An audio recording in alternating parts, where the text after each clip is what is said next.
మీ vote లేదా? ఇలా చేయండి. ఇప్పుడు అందరి గుండెల్లో దడ. తమ ఓటు ఉందా లేదా? లేకపోతే ఏం చేయాలి? ఎవరిని సంప్రదించాలి?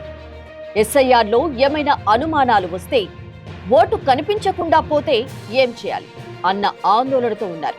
ఇప్పుడు వారి కోసమే మేం చేస్తున్న ఈ చిన్న వీడియోను చూడండి. ఎందుకంటే కేంద్ర ఎన్నికల సంఘం తెలంగాణలో ముసాయిదా ఓటర్ల జాబితాను ప్రకటించింది. అందులో 73 లక్షల మంది ఓటర్లను లిస్టులో నుండి తొలగించారనడంలో చాలా మందిలో టెన్షన్ పెరిగిపోయింది. అంతేకాదు, హైదరాబాద్ లో ఏకంగా 43 లక్షల మంది ఓటర్ల లిస్టులో నుంచి ఎగిరిపోయారు. అయితే ఇప్పటికీ కూడా సమయం మించిపోలేదు. మీ ఓటు లిస్టులో లేకపోయినట్లయితే సరైన ఆధారాలతో ఎన్నికల అధికారులను కలవచ్చు. అది ఎలా అంటే, ముందుగా మీ ఓటు ఉందో లేదో తెలుసుకోవాలంటే ఈసీఐ అధికారిక వెబ్సైట్లో సందర్శించాలి. పైన ఉన్న సర్ 2026 డౌన్లోడ్ ఎలక్ట్రల్ రోల్ పై క్లిక్ చేయాలి. ఆ తర్వాత వచ్చిన విండోలో తెలంగాణ లేదా ఆంధ్రప్రదేశ్ ఎంచుకోవాలి. ఆ తర్వాత మీ జిల్లా, అసెంబ్లీ నియోజకవర్గం, భాష సెలెక్ట్ చేసుకోగానే కింద ఓటర్ లిస్ట్ కనిపిస్తుంది.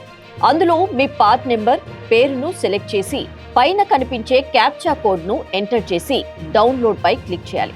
వెంటనే మీ ఓటర్ లిస్ట్ PDF లోకి మారుతుంది. దాంట్లో మీ సీరియల్ నెంబర్తో లేదా మీ పేరు ఎపిక్ నెంబర్తో చెక్ చేసుకోవచ్చు. అయితే లిస్ట్లో పేరు లేకపోతే ఇలా చేయండి. ఇందులో ఫామ్ 6 ద్వారా కొత్తగా ఓటును రిజిస్టర్ చేసుకోవచ్చు. అదే విదేశాల్లో నివసించే భారతీయులు అయితే ఫామ్ 6A నింపాలి.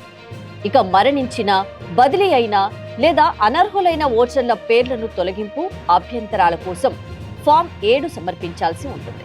ఇక వివరాల సవరణ, నివాస మార్పు, ఎపిక్ రీప్లేస్మెంట్ లేదా PWD నమోదు కోసమైతే ఫామ్ 8ను సమర్పించాల్సి ఉంటుంది. ఇక ఎస్ఐఆర్లో పేరు లేకపోతే BLOలు ఓటర్లకు నోటీసులు ఇస్తారు. అప్పుడు ఎన్నికల సంఘం గుర్తించిన 11 సర్టిఫికెట్లలో ఏదో ఒకటి చూపించాల్సి ఉంటుంది. వాటిలో ఆధార్ కార్డు, ఫ్యామిలీ రిజిస్టర్డ్ సర్టిఫికెట్ను ఈసీ ఆమోదించడం లేదు. ఇక నోటీసులు అందిన వారందరూ సమాధానం ఇవ్వాల్సి ఉంటుంది. ఇక అభ్యంతరాలు, ఫిర్యాదులు ఉంటే సెప్టెంబర్ 17 వరకు ఇవ్వాల్సి ఉంటుంది. ఇక పేరు ఎక్కడా కనిపించకపోతే ఆన్లైన్లో కొత్తగా దరఖాస్తు చేసుకోవచ్చు.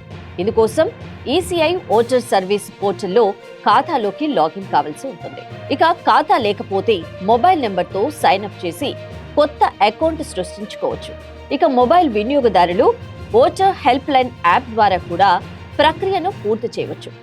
సాధారణ ఓటర్ల కోసం న్యూ రిజిస్ట్రేషన్ ఫర్ జనరల్ ఎలక్టరల్స్ కింద ఫామ్ 6ను ఎంచుకోవాలి. ఇక విదేశాల్లో నివసించే భారత పౌరులు ఫామ్ 6Aను ఎంచుకోవాల్సి ఉంటుంది. తర్వాత రాష్ట్రం, జిల్లా, అసెంబ్లీ నియోజకవర్గం, పేరు, తండ్రి లేదా భర్త పేరు, పుట్టిన తేదీ, ప్రస్తుత చిరునామా వంటి వివరాలను నమోదు చేయాల్సి ఉంటుంది. ఇక అవసరమైన పత్రాలను స్కాన్ చేసి అప్లోడ్ చేయాలి. సాధారణంగా పాస్పోర్ట్ సైజు ఫోటో, వయసు ధృవీకరణ పత్రం, చిరునామా ధృవీకరణ పత్రం అవసరం.